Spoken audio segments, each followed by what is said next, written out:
This is RTV6 News at 7, working for you. Thank you for joining us at 7. I'm Amanda Starantino. We begin with a startling number. A new report from Uber shows more than 3,000 sexual assaults happened during rides in 2018 nationwide, and one local organization says some of those assaults may have happened here in Indianapolis. Working for you, Megan Sanctorum found out what changes Uber is now making to protect riders. Sexual assaults happening during rides. It is a sad reality that it's a problem everywhere. So now Uber is making some safety upgrades. They plan to release a new verification system to make sure riders get in the correct car. They're adding text to 911 and increasing the size of their safety team. Uber is also working to create a registry of banned drivers so they can share that information with other rideshare companies. Sexual assault survivor advocates at Families First in Indianapolis say these are all steps in the right direction. I think what they're doing so far is great. I think they're taking a good look at preventative, obviously, but then if something were to happen, looking at how they would address that, how they would hold that person accountable. But she says offering support and programs for survivors like they do at Families First is just as important. The victims and the impact that it has on them, they're not just numbers. And we want to let people know that we have support services. It doesn't matter if someone chooses to report or go down that path or not. Working for you, Megan Sanctorum, RTV6. New at 7, Bloomington police are asking for help tonight as they try to find a man suspected of burglarizing a pawn shop and providing stolen weapons to juveniles. They've issued an arrest warrant for 19-year-old Jalen Beatty of Indianapolis. They believe Beatty and at least 2 others broke into the Ace pawn shop on November 22nd and stole several handguns. Police later found 2 of the handguns in the possession of 2 brothers, ages 14 and 15. Bloomington police want to hear from you if you recognize Jalen Beatty, but they say do not approach him. He's considered armed and dangerous. 12 people are in custody after a multi-agency drug bust in Columbus. Officers with the Columbus SWAT team served a search warrant at a home last night in the 2100 block of California Street. They'd gotten a tip that the house contained a large stash of drugs, guns, and cash prior to the warrant being served. Officers conducted several traffic stops and arrested 5 people on drug charges that are also connected with the bust. A state watchdog group says it has reached an agreement with the city of Martinsville over water bills. It's an update to a story we brought you last month on the news at 11. Under the agreement, a homeowner who uses 5,000 gallons of water a month will see their bill rise several dollars, from $29 to nearly $34. If approved by state regulators, the increase would happen in 3 phases, which would not begin until 2021.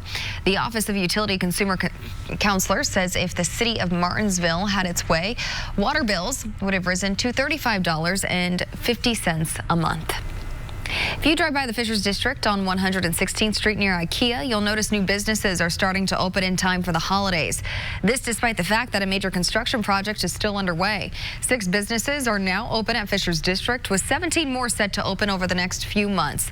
The focus of the $115 million development is to enhance the culinary experience in Fishers, giving people who work and live in the area more local options. The types of companies that we are creating and attracting here in our innovation economy, the tech companies, the people that work for those companies demand more than the traditional franchise experience. They want local, farm fresh, organic. They want to know where their food came from. Aside from restaurants and retail space, Fishers District has also now expanded, adding 260 apartments. There is also a hotel with Hyatt Place and a parking garage. Leaders say despite some delays caused by rain last spring, construction is on time. The grand opening for the project is expected this spring. Kevin. Decent Friday night underway. Just want to give you the big picture, and I'll fill in the blanks here in just a little bit. Warmest afternoon. I think you'll enjoy that. We'll put a day of the week with that coming up, 53 degrees, but the coldest morning down to 13 degrees. It's going to turn very January-like within the 7-day planner. Looking straight north out of downtown Indianapolis, city lights in firm control. Castleton's at 37, 4 degrees cooler as you head down into Johnson County, as the temperature's 33 in Greenwood. Statewide, temperatures 30 or above. There's the above a 40-degree mark in Evansville at 43 degrees. Temperatures tonight will fall into the 20s, in some cases lower 20s, but sunshine will rescue us tomorrow, as these temperatures will jump into the low to mid 40s. Not before noon, though.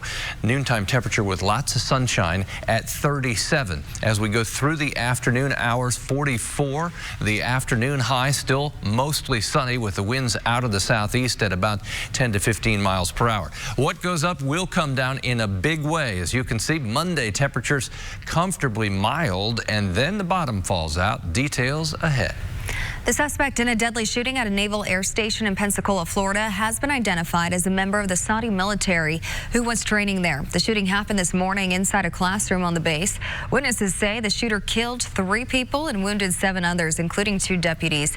They were hit during a gun battle with the shooter. The suspect was killed during the exchange. This is the second shooting at a military base in the U.S. this week. On Wednesday, a gunman killed himself and 2 others at the Pearl Harbor Naval Shipyard in Hawaii.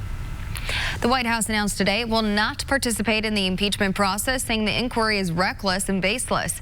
Meanwhile, House Democrats are now debating the nature and number of charges to bring against the president as they begin to draft articles of impeachment.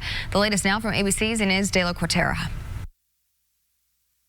Democrats moving full steam ahead with impeachment. The facts and the Constitution give us no choice but to impeach. House Speaker Nancy Pelosi arguing the president is likely to invite more foreign interference in future U.S. elections unless he is removed from office.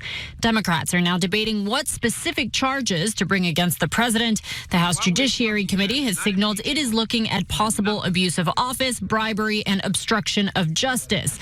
One of the president's top advisors not showing any concern. There may be an impeachment vote. There'll be no conviction. That is my view. Constitutional experts have been publicly exploring whether the president committed an impeachable offense when he pressured the leader of Ukraine to investigate his political opponents. On Monday, lawyers for the House Judiciary and Intelligence Committees will present evidence that will be used to write the articles.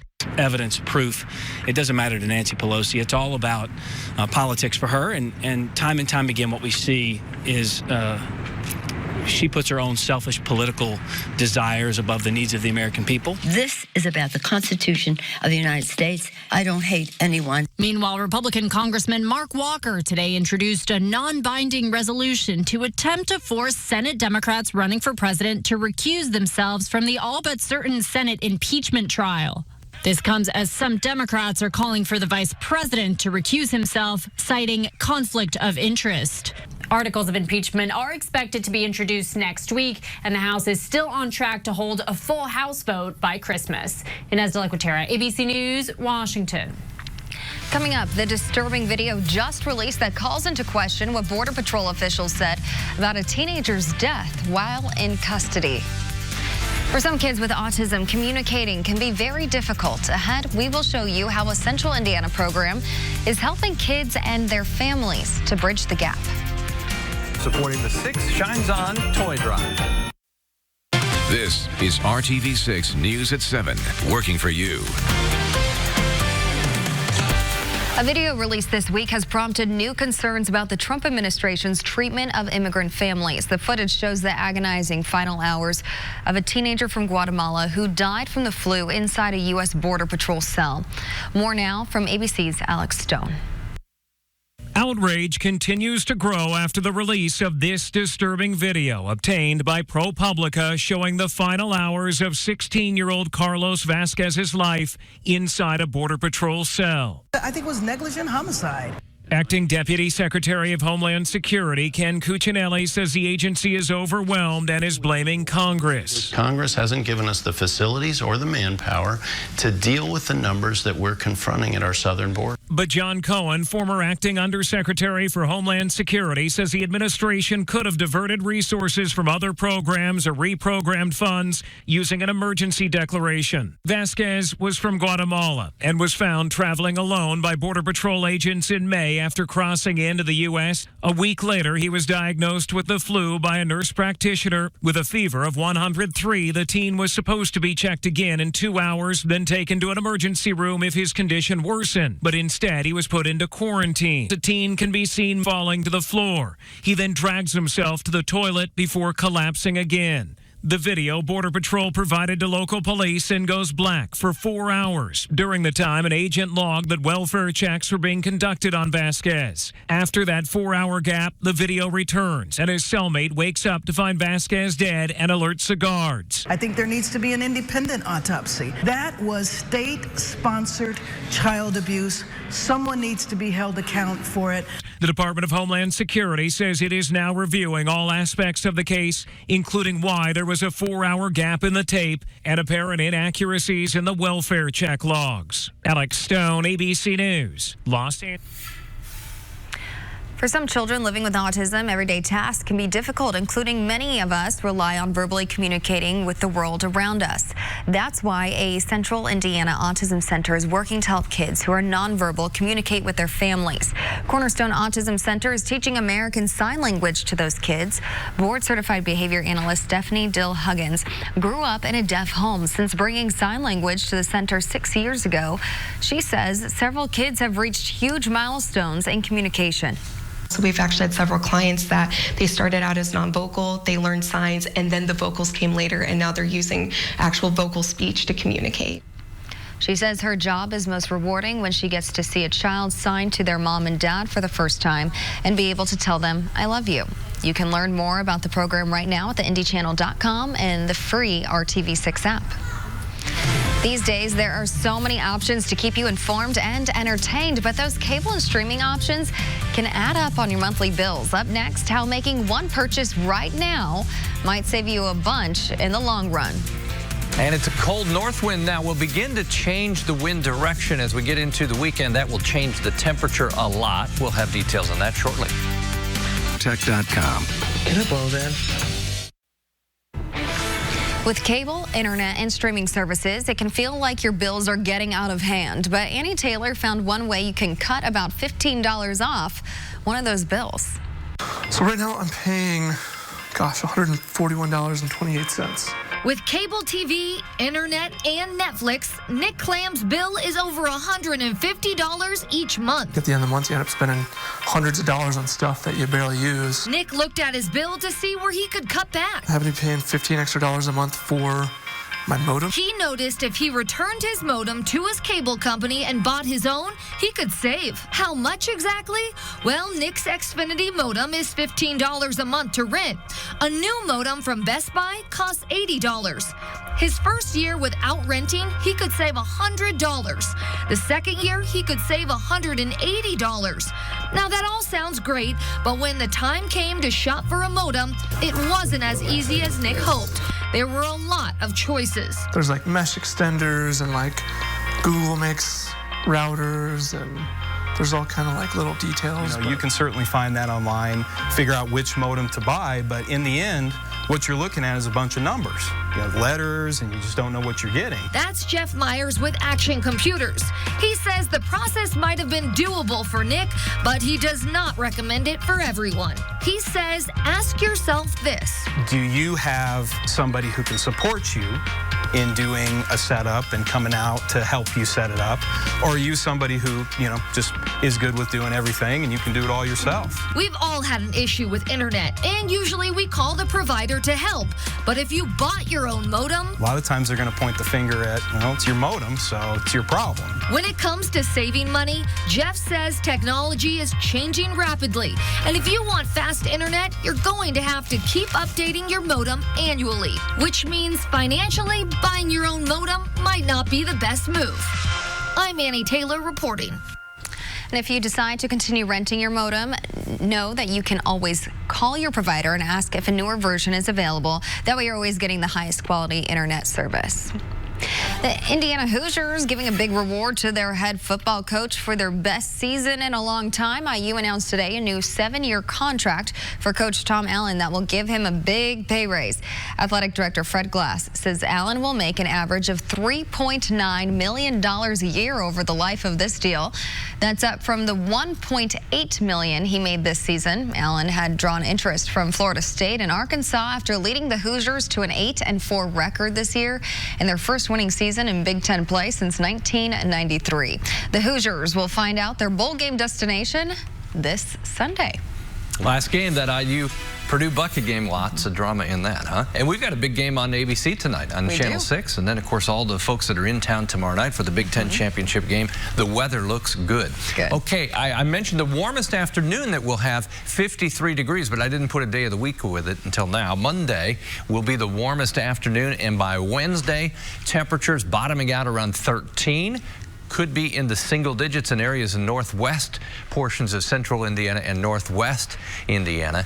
The mild air is going to collapse. We'll have a nice southwest wind Sunday and Monday out ahead of a strong cold front, which brings temperatures in the northern plains and the upper Mississippi Valley well below zero as we get into early next week. There'll be 23 below in Minneapolis, St. Paul.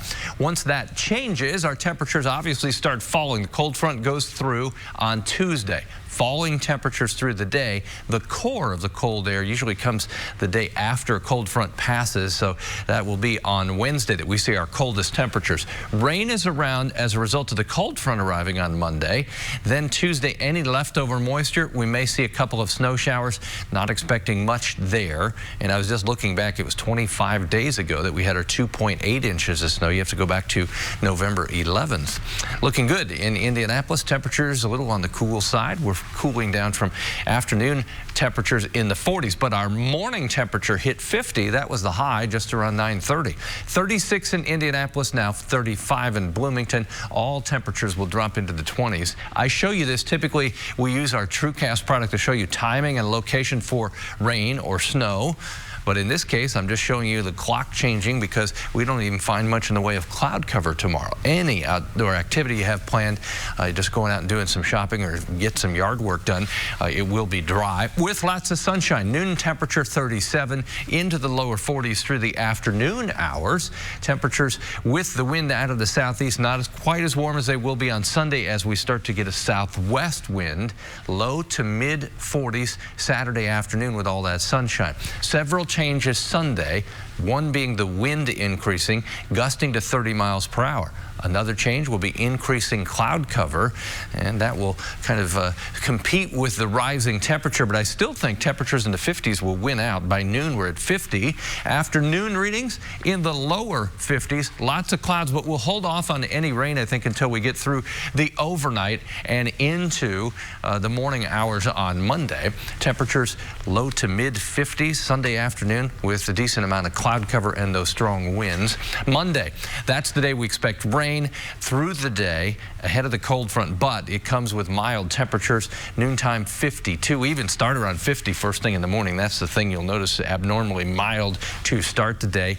53 as we go to 4 o'clock in the afternoon. And as you look at the 7-day planner, temperatures over the next 7 days at least warming up through Monday. They'll peak Monday, falling with the rain, changing to a couple of snow flurries or snowflakes as we get into Tuesday. Temperatures are coldest on Wednesday. We're in the teens Wednesday and Thursday morning. We bounce back to a respectable 39 degrees 1 week from today. So that'll be the change that we wait for at the end of next week. Our sneak peek of winter. Yes. July, it'll feel like January, yeah. Yeah. Well, let's face it, our smartphones take up plenty of our attention, but there's evidence these gadgets are also behind a rise in facial injuries. We will explain when the news at 7 continues. 300 Empire. Today. Emergency room doctors want to give you a heads up about a new trend they're seeing: facial injuries from phones. A plastic surgeon conducted a study after treating a woman who dropped her phone on her face and broke her nose. He found facial injuries increased sharply after 2006 when smartphones started becoming popular. Some of the injuries are from the phones themselves, like the woman who broke her nose, but most come from people tripping or falling while using their phones. 2 new studies show having the measles makes patients highly susceptible to other diseases. Harvard Medical School researchers found the measles virus can destroy antibodies. That means it erases the body's ability to fight off infections it was previously immune to. Scientists call this immune amnesia and say measles can wipe out up to 73% of a patient's protective antibodies. They can be acquired again if the patient is exposed to the illnesses after the measles infection has run its course. Chipotle has cooked up a way to stop workers from taking fake sick days. The company CEO says nurses can check on employees who call in sick to see if they're genuinely ill and not just hungover. He says the policy is to make sure all employees are healthy enough to prepare food, not to check on their drinking habits. If the nurse determines that an employee is actually sick, Chipotle says it pays for the day off. How about that? Let me show you. This is a great picture. I want you to meet Wrinkles. Oh, my goodness. Wrinkles. I love that name.